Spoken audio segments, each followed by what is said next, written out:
Alright, I'm gonna do a video on inflation and deflation and my own thoughts about that because I don't think after seeing some comments from people, some people think that I'm a deflationist. They say that I get out of the deflation camp. Some people say that, hey, you don't know what you're talking about when it comes to inflation. I'm just gonna read a comment from one of my subscribers. It's Loftwog? Something like that. I don't know if I'm saying it correctly. And the response is you're just used to the elevated food and gas prices, not to mention the increase in taxes, which will be evident during this income tax season, as well as the increase in insurance costs. So you're way off. So I said, in regards to inflation, I think he was talking about it. And then he said, yes, in regards to inflation, I believe we're already seeing it. And I have gone on some interviews and podcasts talking about a deflationary head fake. Do we have deflation right now? No, we don't as of right now. Do we have some inflation? Yes. Now, the degree of inflation? Well, we could discuss that later on, but I want to show you what I think about inflation versus deflation and how I view the matters.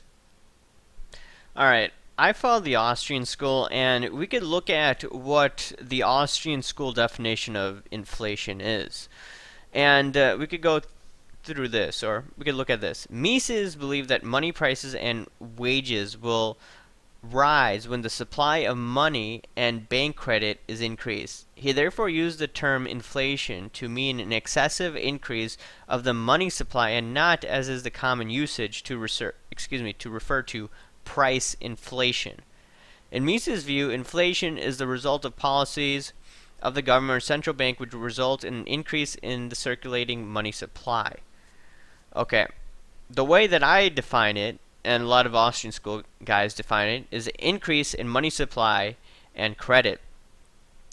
But then from time to time, I also look at what is referred to price inflation to look at inflation in general. So I do go back and forth in some of my videos. I sometimes refer to as increasing money supply and credit. Sometimes I look at the price inflation as well.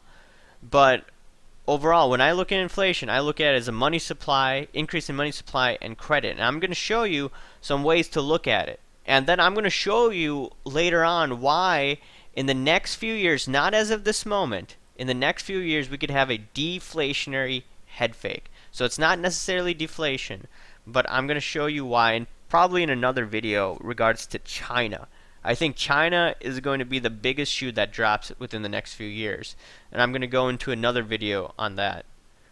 Okay, so look at M2. This is part of the money supply, or this is the money supply. So my definition in general, increase in money supply, we see it continuing to go up. So that's inflation there.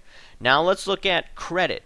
Many Austrian school guys really don't look at credit. The only person that I know that looks at credit, he's not an Austrian school guy, but Karl Denninger. He looks at it. There's another individual most of you haven't heard of, Vox Day, a former columnist at WND.com. He was actually the first person I interviewed on my program when I first started this thing around 2 years ago.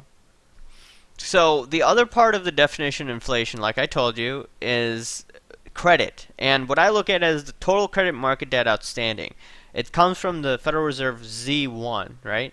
No one really talks about this on YouTube. And if you see this parabolic move from like the end of World War II to 2008, 2007, 2008, see how it's going in a straight line? And then you see right now, you don't see it increasing to the extent that it used to. And from the data that I read online, it was approximately an 8.8% increase in Z1 from the end of World War II to 2007-ish, right?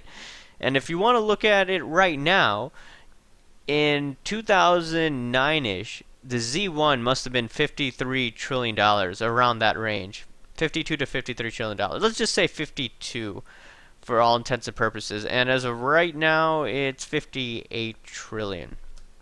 So let's just do the math. 58 minus 52.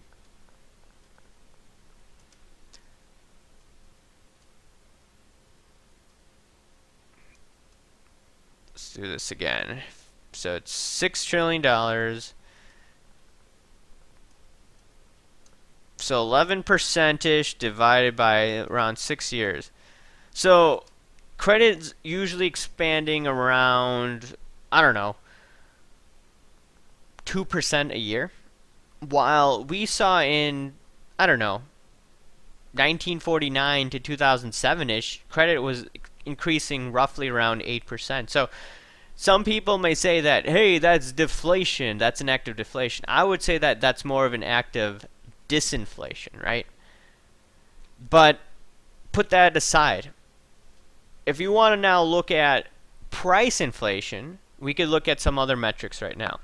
All right, so if you want to look at inflation or the last year using some metrics such as the CPI, which I think is a joke, and if you want to look at the Billion Price Index, which does a little better job in calculating inflation, in my opinion, if you look at it for the past few years, you could see that inflation for the Billion Price Index, roughly 2%.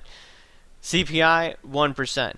CPI is a joke, so put that aside. Billion Price Index, it measures more prices, so okay, a little more credible. But my number one criticism of the Billion Price Index is we don't know the packaging sizes, and I've outlined this in other videos, that if the packaging size gets smaller, guess what? You're getting less of a product, and that technically is inflation. So we don't see that, and we don't see the inflation calculated the way that it was in the 1980s. Some people are saying, hey, shadow stats calculates inflation like it was in the 1980s. So if you use shadow stats, which does not use hedonic adjustments like the CPI, that's why I don't trust the CPI number one bit. Well, that number would be 9%. So all I'm saying is it's way more than 2%, and some people are doubting it's 9%. That's price inflation. But if you want to look at from the Austrian school, increase in money supply and credit. So I just want to get that out of the way right now when people say that, hey, you're a deflationist or you don't know what you're talking about when it comes to inflation. But I have been doing videos, and I was interviewed a few times talking about a deflationary head fake. And my number one worry, not worry, but what I see happening within the next few years, and I'm going to outline this in another video, is China. Right? I was doing videos beforehand saying that, hey, bond market's going to collapse, dollar collapse, nasty inflation, all that. But once I'm starting to see more of this China data come out where they're having problem in the repo markets, where it reminded me of what happened in the United States in the credit markets, they started to have problems. So when that starts to flare up, you start to see trouble within the banking system. And once again, I'm going to do a video on this in the next few days talking about how I believe that China will create a deflationary head fake and explain what that's all about. But as of right now, we have inflation, okay? I mean, we may have had disinflation the last few years if you look at some prices such as coffee, corn, and a few other commodities. I think sugar was down as well. So you had disinflation the last few years. Some, obviously, prices did go up. There's no doubt about that. But there was some disinflation. So just wanted to put that out there. Anyways, guys, I'll talk to you later. Tell me what you think about inflation and deflation. And I'll get back to you on that other video. Thanks for listening. Bye.